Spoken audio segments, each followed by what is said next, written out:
first finalist that's going to present today is Starseer. So if you have AI-driven systems or agents or building AI-driven systems or agents, you need Starseer.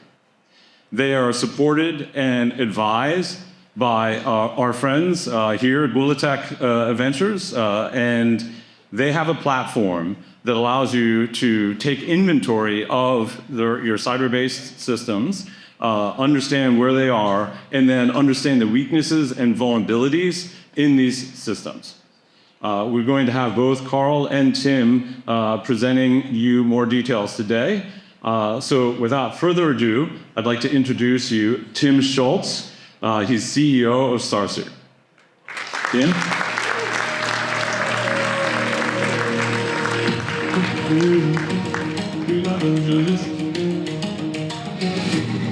Tim's taking his time.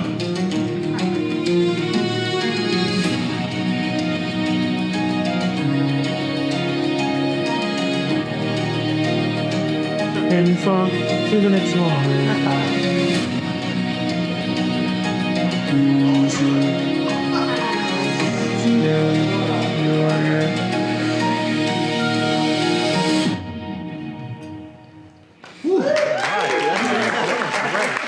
Just waiting for my entire intro song to work. As Leo introduced, I'm Tim Schultz. I'm the CEO of Starseer, and we're an AI exposure management platform.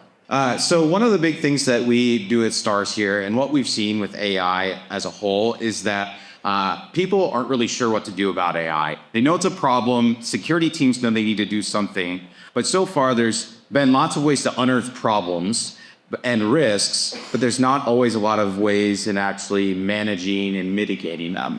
And so that's one of the things at Starseer that we help teams and organizations do, is sort of catalog all of these things so they can start to sort of grapple with it. So one of the things with my background is I am acutely aware of all the challenges of trying to secure AI, because I was brought in to help lead the Verizon AI red team and sort of build out the AI security program there. And so when it came down to it, most security teams these days do not have the ability to start where we've been with ransomware and essentially enforce policies on the rest of the business. And for a lot of CISOs, that's probably, you may never have been able to do that. So the first part is identifying and managing the risks that you have, whether it's AI models, whether it's AI chat services such as ChatGPT, agentic workflows, all of those things. But the first part is you have to know what is there so then you understand the risk.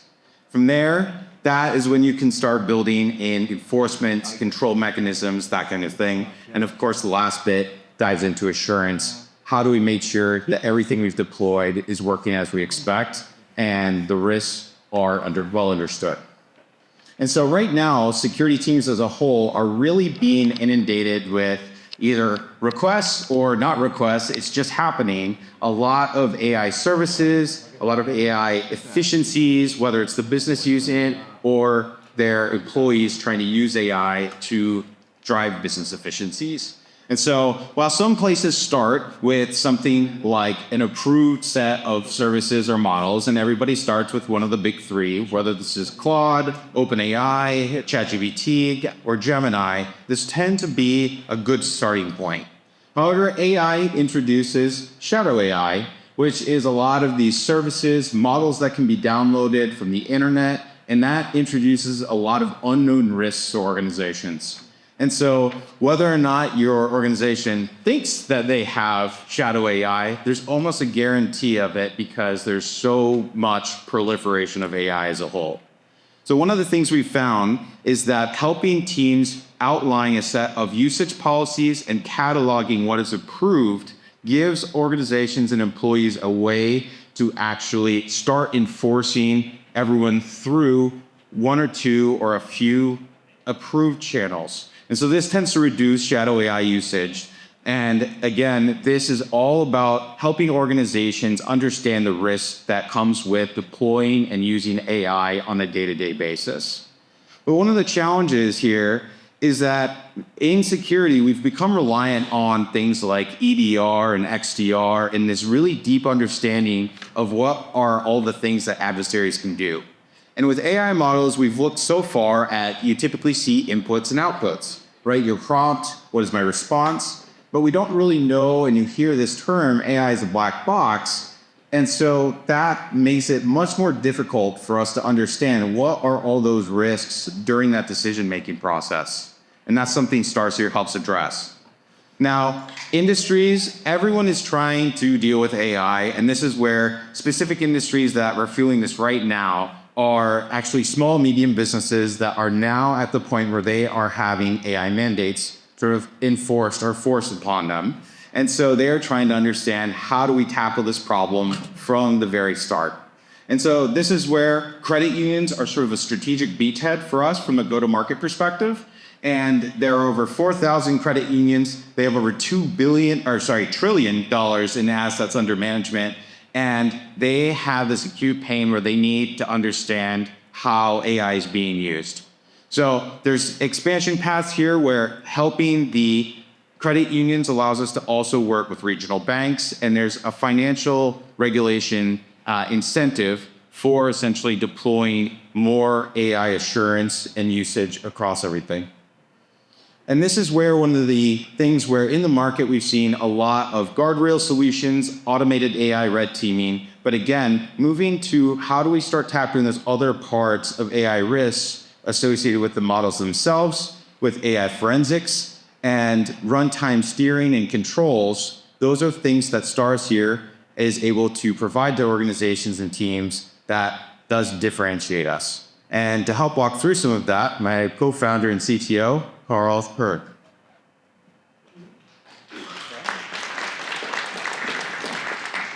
Yeah, so as Tim mentioned, he really went over some of the general market trends and where we are today. And I want to go over a little bit more about the Starseer platform itself and really how we approach to solve these problems. So as you can see here, today in the day and age of AI, right, these assets are numerous. When we talk about what is an AI asset, that includes things like models, be that SaaS models or on-prem models. We have agents as well as MCP servers that are providing tools for these models to utilize. We also have datasets that we're trying to leverage for either fine-tuning or making sure that we do some level of remediation and testing on various models before we do adoption. So what Starseer provides in our platform is a centralized management interface for being able to monitor all of these different assets inside of your ecosystem, and then as well as providing policies which actually manage the use or provide the use cases for these various different assets that you have. These policies really build the foundation of the next step, which is enforce.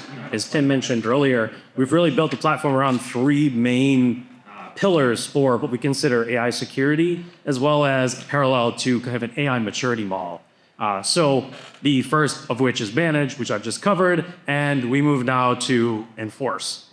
So this is where you see a lot of the marketplace currently. There are a lot of available options here for things like Guardrails and other kind of security platforms around prompts, inputs, and outputs. And what we do here is we not only provide some level of that type of guardrail, firewall, whatever you want to call it, but we actually offer some additional functionality around that. And that's really our differentiator in this aspect of the platform.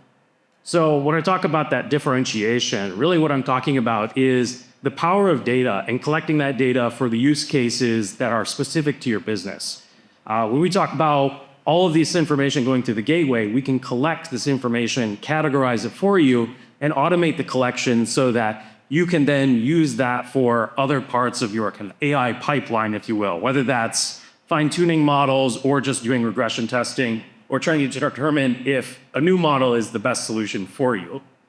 So here's where I'm talking about the ability to essentially use this as software regression testing, right? That's something that we can really grok today, where we see issues that we don't want to reoccur. We can collect that information either anonymized or if you keep it internally, that's you don't necessarily need to do that. But you can use that to test different models as you're going through adoption or test the model that you have in production. Again, this would work for APIs, this would work for on-prem models, as well as different agentic workflows and tool usage as well. But realistically, where the differentiation is, and really the core of our product, is around assurance. And so when we start talking about assurance, what I'm talking about really is our custom interpretability engine. So this engine really performs the heavy lifting for our technical approach for all of these different aspects of our platform. This interpretability engine allows us to map how a model thinks and represent that in a way that we can use for security or other development purposes as well. We've also built a tool for the basis of basically model forensics, where we can pull apart models at their most basic computational level and diff them to determine if anything has changed in the level of the executable part of that model. The interpretability engine really allows us to bubble up this fairly technical approach into security and the guardrails that I discussed earlier, where we can generalize specific concepts in these models and pull them up to a level which we can enforce it before it even hits the model of the future. And with that, in 10 seconds, we're going to talk about, thanks for your time. Slides are great, but if you want a demo, come see us because it's way cooler. And with that, yes, are there any questions?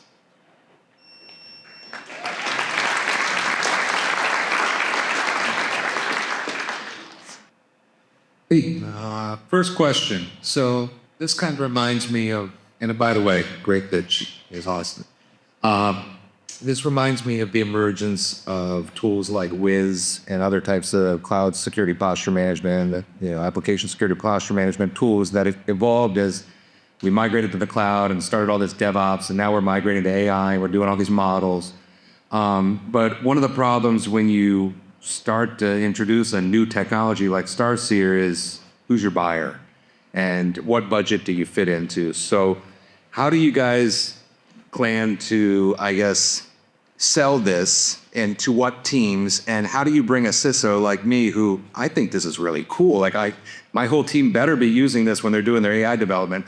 How do you bring me into the conversation, and where does that all start for you guys? So great question. I think one of the challenges as we've talked to CISOs is that a lot of teams are trying to understand where they can fit their role on the AI governance council. And so that's where being able to provide, and at least I know on some of the Fortune 100, they're being asked or to brief boards on what is our AI security posture. So I think that's where we've seen a lot of usage of guardrails and AI red teaming as sort of data points that say that, hey, we're doing something. But I think that's where Starseer comes in, is we have that ability to work at both the deep down super technical layer to provide our technical champions within organizations, credibility for essentially showing the value of what it can provide. But I think for the buyers, right, for the CISOs, for the decision makers, I think part of it is helping to have data to point to for all of those sort of presentations and essentially reports showing, hey, we are doing something, we are making sure that we're staying up to date. This is a fast-paced field, and we're working with the business. We're not an inhibitor. So I think that's kind of with our buyers, we're trying to work with a lot of different teams. The debugger and some of the deep stuff tends to be more advanced teams that have dedicated to AI red teams. But I think from a asset management perspective, for teams that are just now coming to grasp with AI as the problem, we need to manage it. That's kind of where we're at. So I don't know if that answers your question, but thank you. So kudos for building an interpretability-based product. As Anthropic employee, may I write about that.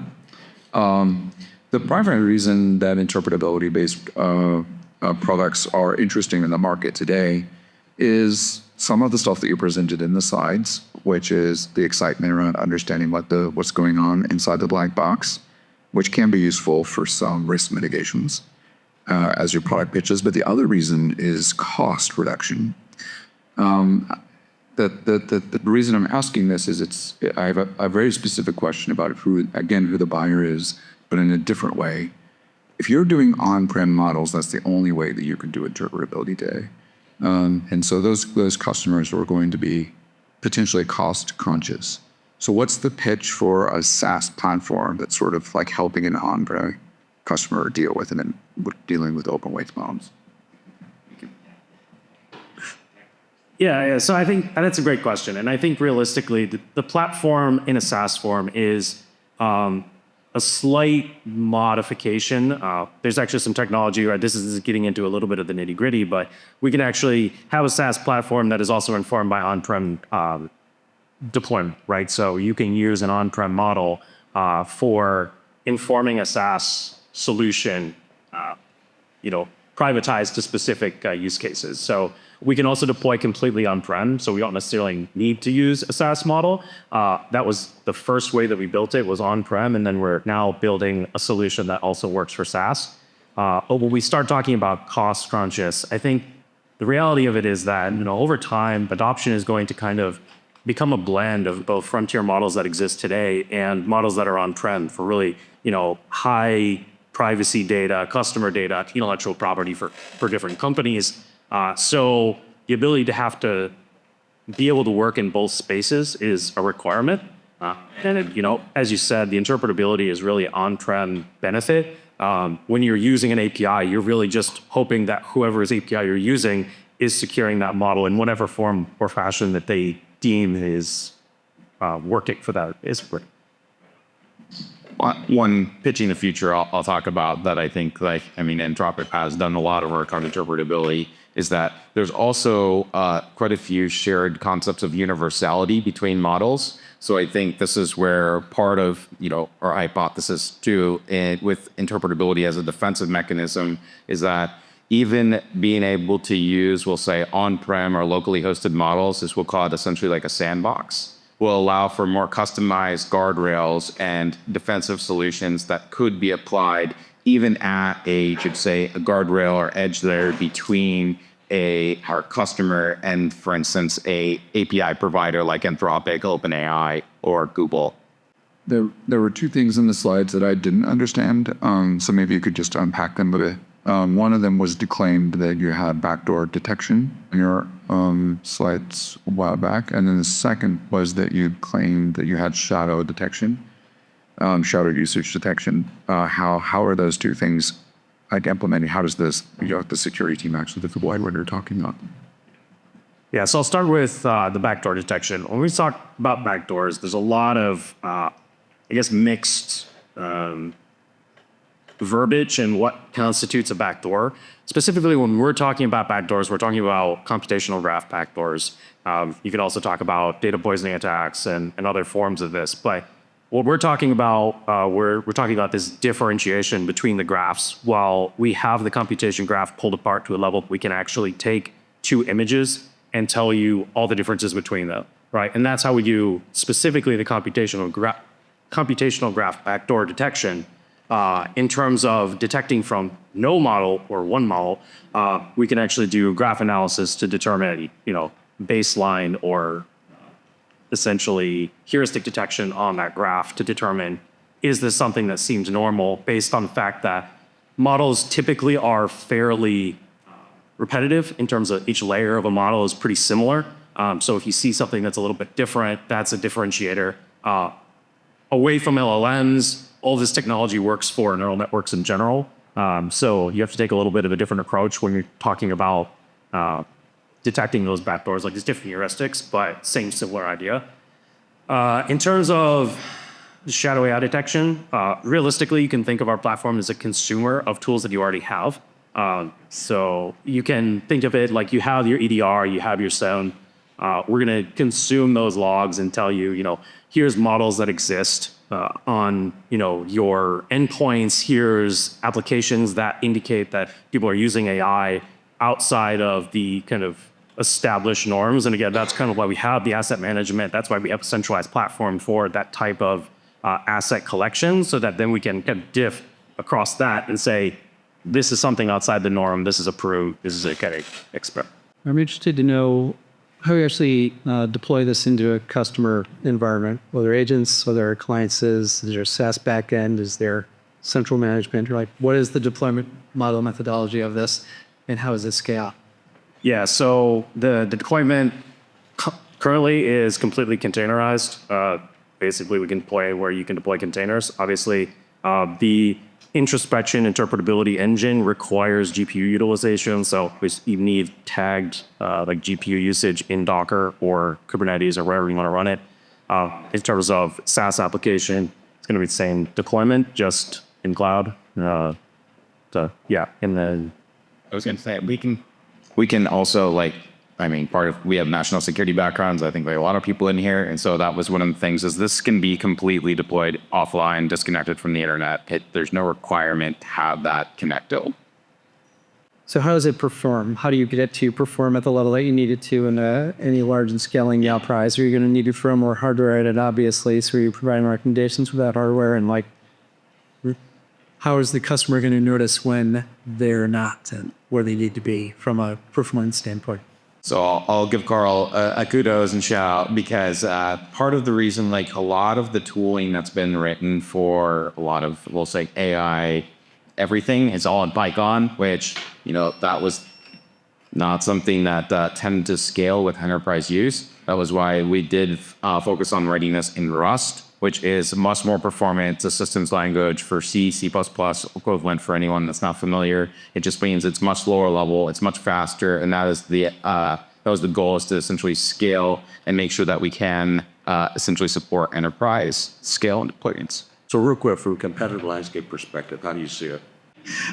So we sort of sit at the intersection of a couple of different areas. It's from hidden layer is one that does model scanning, and they also have guardrails and some of those things. However, they don't essentially differentiate the good and bad changes with models when doing the comparisons. There's been a lot of consolidation already in the AI red teaming and sort of cloud asset management space. In fact, Zscaler made a purchase of it's either SPLX or Splix. I've heard it both ways. And I think I saw some of the folks that were investors here earlier. So I think it's really interesting because this is changing literally every day, it seems like. And so I think one of the things that we have had a lot of customers task for everything. They sort of want the whole security stack. They want one-stop shop. But I think from a competitive landscape perspective, hidden layer is probably our biggest direct competition.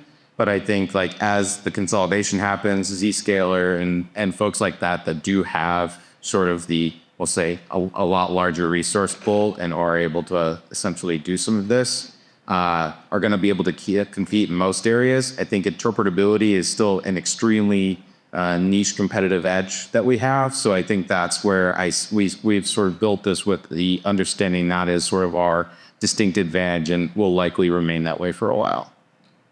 Number two, real quick, where are you on your early market engagement? Sorry, say one more time. Early sales or market engagement?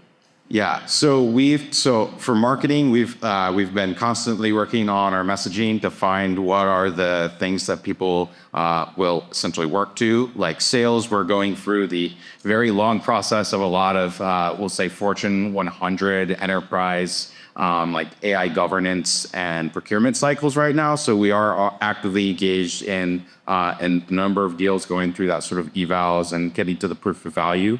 That's why part of where we're focusing now is what are some of those verticals where we can sort of differentiate ourselves in the very near term with quicker deal cycles, things like that. Typical price point. So I think I'll use the credit unions as soon as that, our ACV we're looking at is around 30 to 50K.